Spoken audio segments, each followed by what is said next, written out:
빌립보서 4장 23절입니다. 주 예수 그리스도의 은혜가 너희 심령에 있을지어다. 아멘.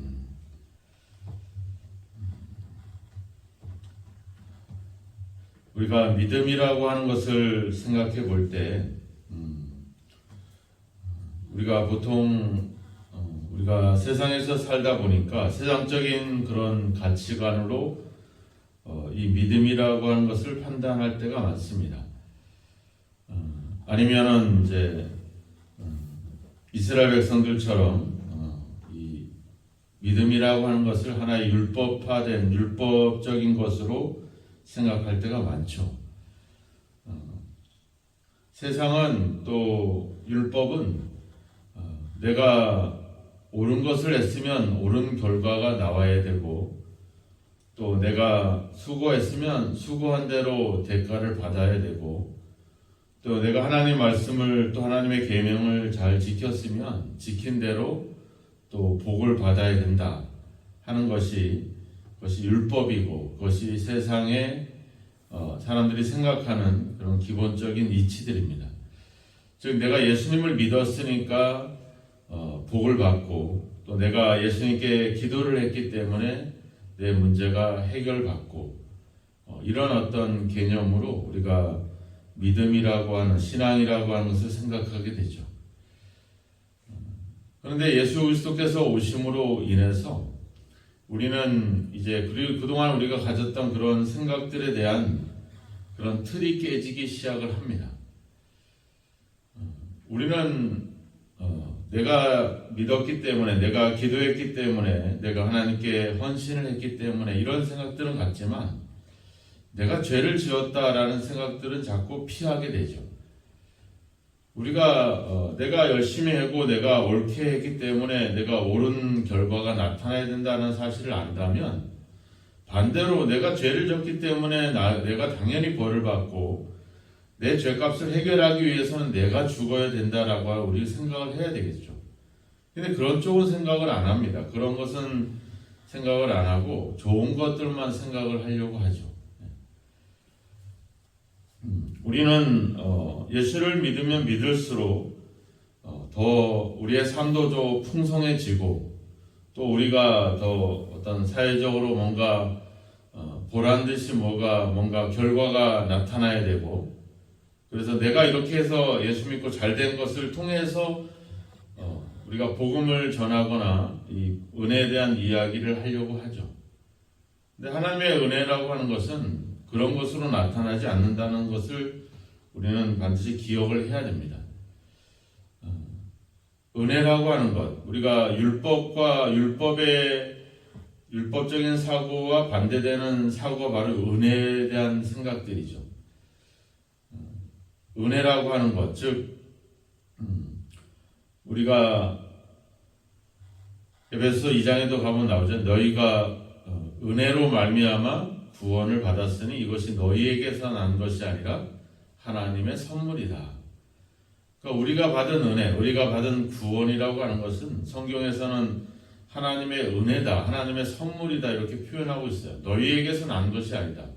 너희들이 그동안에 생각해왔던, 너희들이 그동안에 사고해왔던, 그러니까 너희가 씨를 뿌리고 너희가 그렇게 많이 애를 쓰고 헌신하고 정성을 기울이고 그래서 얻어진 그런 것, 그것은 일반적인 법칙이긴 하지만 하나님의 법칙은 아니라고 하는 거죠. 하나님의 법칙은 은혜라고 하는 겁니다.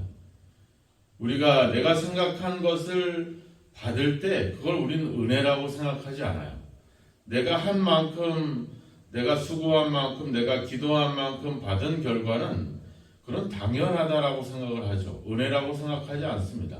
은혜라고 하는 것은 내 생각과 내 기대와 내가 어떤 생각해왔던 결과와 전혀 다른 결과를 나타날 때, 또 내가 상상할 수 없는 일들을 우리가 은혜다 이렇게 이야기를 하죠. 그러니까 신앙은 바로 그 은혜를 받는 것, 그 은혜를 깨닫는 것, 그것이 바로 신앙이라고 하는 겁니다. 빌립보 성도들은 예수님을 믿었고 또 하나님의 말씀대로 또 열심히 섬기고 사랑하며 살았죠. 근데 그들이 얻어진 결과들은 뭐였어요? 계속 핍박과 환난과 이런 세상의 그런 박해였습니다.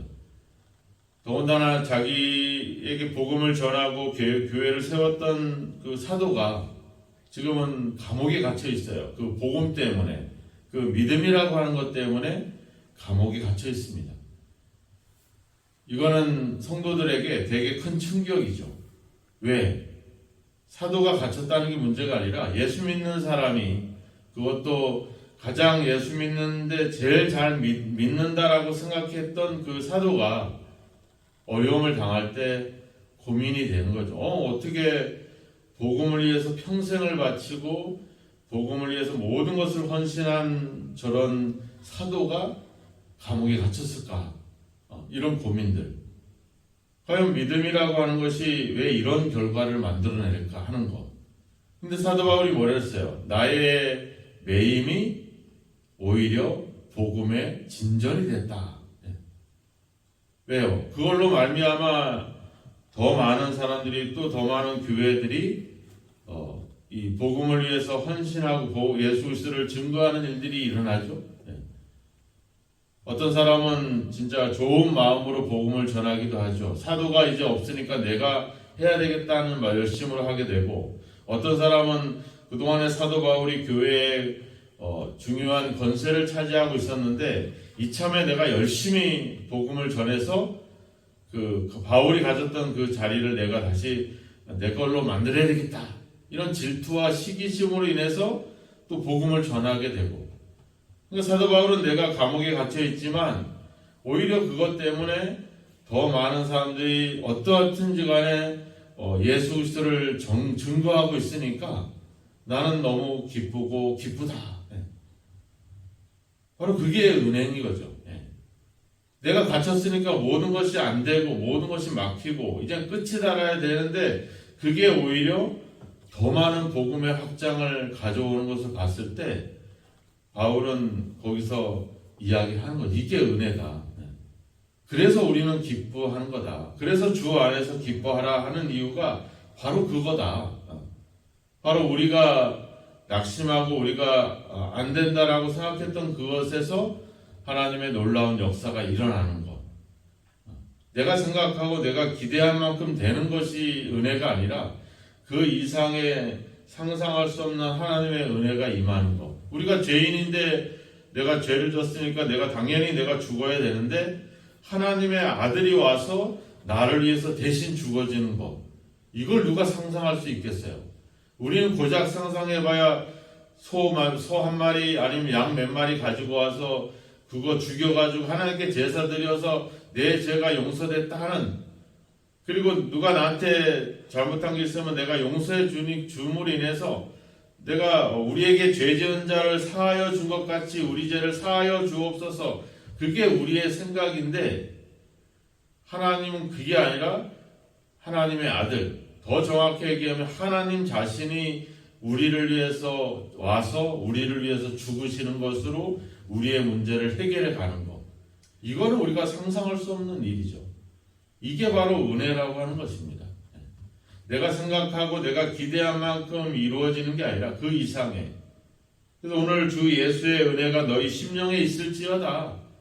이건 단순히 그냥 우리가 사도가 축도를 하고 축복을 비는 얘기가 아니라 바로 그 은혜가 사도의 삶을 통해서 고스란히 이 성도들에게 증거가 됐잖아요. 그 감옥에 있으면서도 기뻐할 수 있는 거. 왜 기뻐하는 거예요? 하나님께서 일하시는 것은 우리의 생각과 우리의 상상을 뛰어넘기 때문에,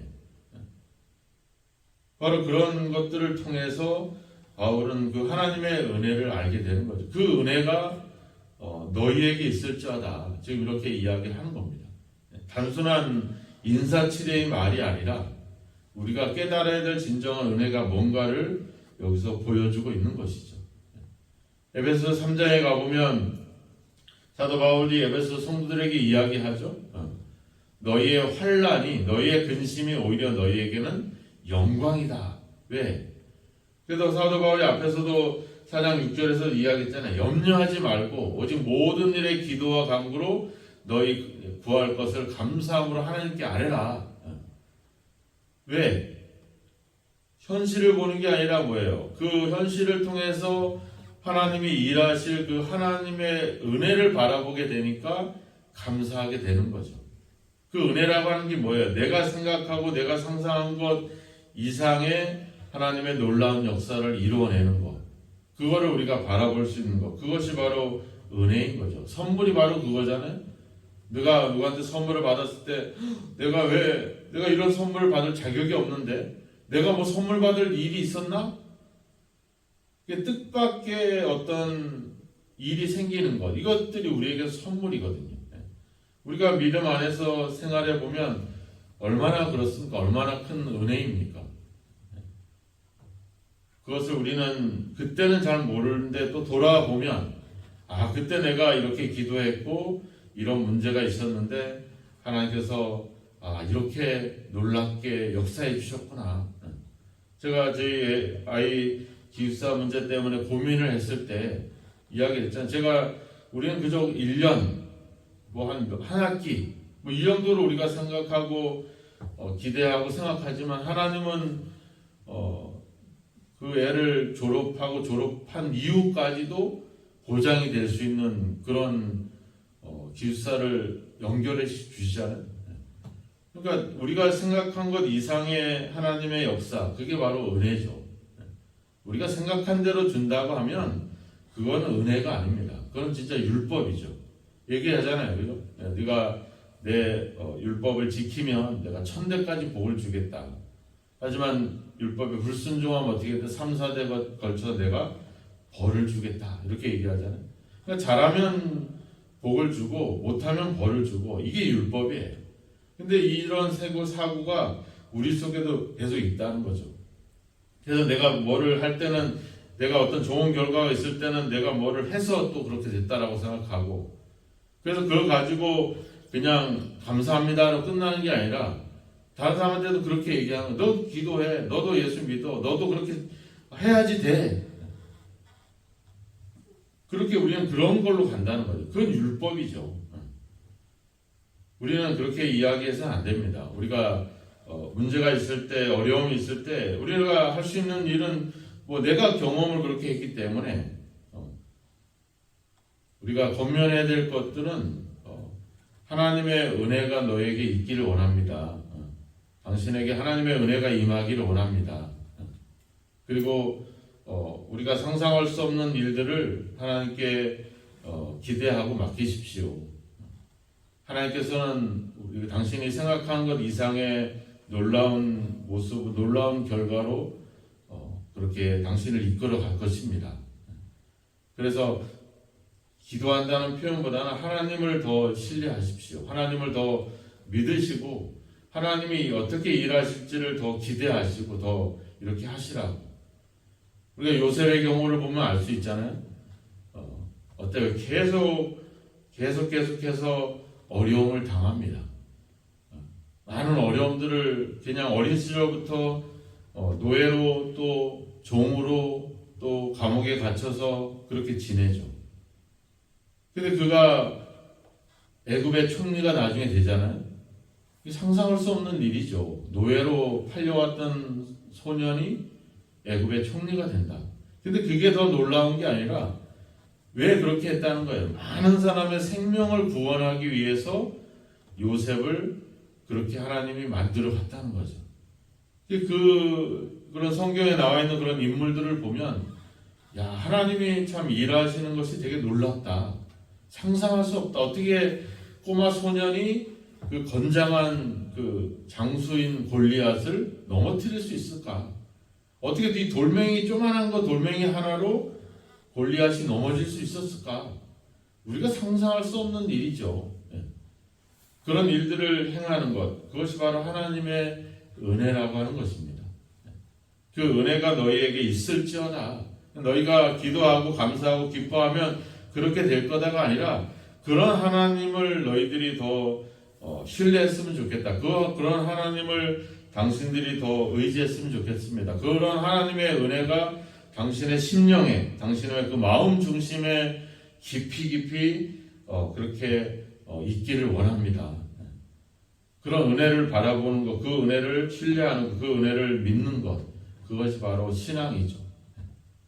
그래서 우리가 생각하는 것, 우리가 기대하는 것 이상의 것을 하나님께 맡기시기 바랍니다. 하나님께서 그렇게 우리에게 그런 길을 열어주실 것에 대한 기대를 하시기 바랍니다. 지금 내가 당하는 일들, 내가 살아가는 삶 그 이상의 하나님의 놀라운 역사가 나를 통해서, 내 기도를 통해서 역사할 것에 대한 기대를 가지셔야 됩니다.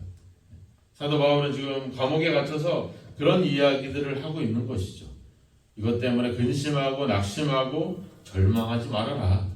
오히려 이런 상황이 오히려 복음의 진전을 가져왔고, 그리고 하나님은 상상할 수 없는 그런 은혜의 역사를 펼쳐가고 있다. 그러니까 우리가 할 수 있는 일은 그저 그런 하나님의 일하심을 보고 기뻐하고 행복하고 감사하는 것이다. 이게 사도 바울이 빌립보 성도들을 향한 그런 고백이고 권면이라고 하는 것입니다. 오늘 이 사도의 빌립보서를 통해서 우리에게 주시는 그 은혜, 왜 기뻐해야 되는가? 왜 감사하게 할 수밖에 없겠는가? 그것은 바로 예수 그리스도의 은혜가 우리에게 있기 때문에 그렇습니다. 그 은혜는 우리의 생각을 뛰어넘고 우리의 기대를 뛰어넘고 그 이상의 상상할 수 없는 놀라운 그런 역사를 보여주고 있습니다.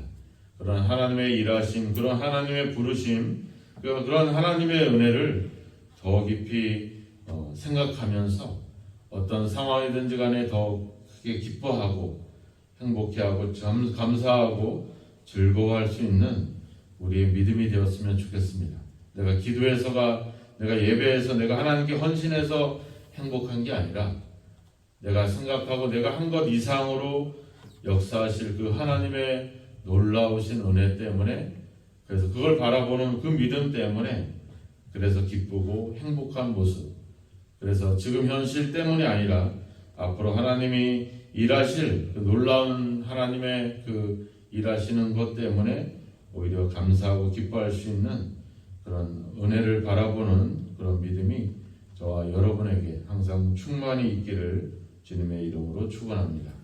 기도하겠습니다. 하나님 아버지, 우리는 많은 어려움들을, 많은 삶의 문제들을 가지고 살아갑니다. 하지만 하나님께서 은혜로 우리와 함께 하심으로 말미암아 우리가 생각하고 기대한 것 이상의 놀라운 길로, 놀라운 방법으로 일하시는 하나님을 경험하곤 합니다.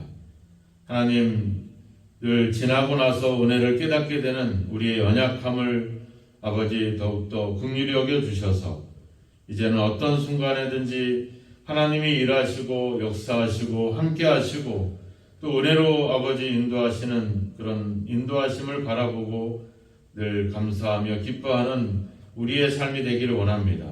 우리의 시련과 아버지 고난 속에서 더 기뻐할 수 있는 그런 우리의 믿음을 갖기를 원합니다. 그런 믿음을 가질 수 있도록 우리에게 은혜를 더하여 주시고 하나님이 일하시는 그 일하심을 바라보고 이해하고 믿으면서 신뢰하면서 살아가는 저희들의 삶이 되게 하여 주옵소서. 오늘도 우리에게 주어진 삶을, 우리에게 주어진 문제에 집착하지 않게 하시고 아버지, 우리의 모든 상황을 더 놀랍게, 더 아버지 주여 은혜롭게 인도하실 그 하나님의 은혜를 바라볼 수 있는 저희들이 되게 하옵소서. 그래서 어느 순간 어떤 상황이든지 간에 하나님의 은혜 때문에 감사하고 기뻐할 수 있는 저희들의 삶이 될 수 있도록 주님 도와 주옵소서. 예수님의 이름으로 기도하옵나이다. 아멘.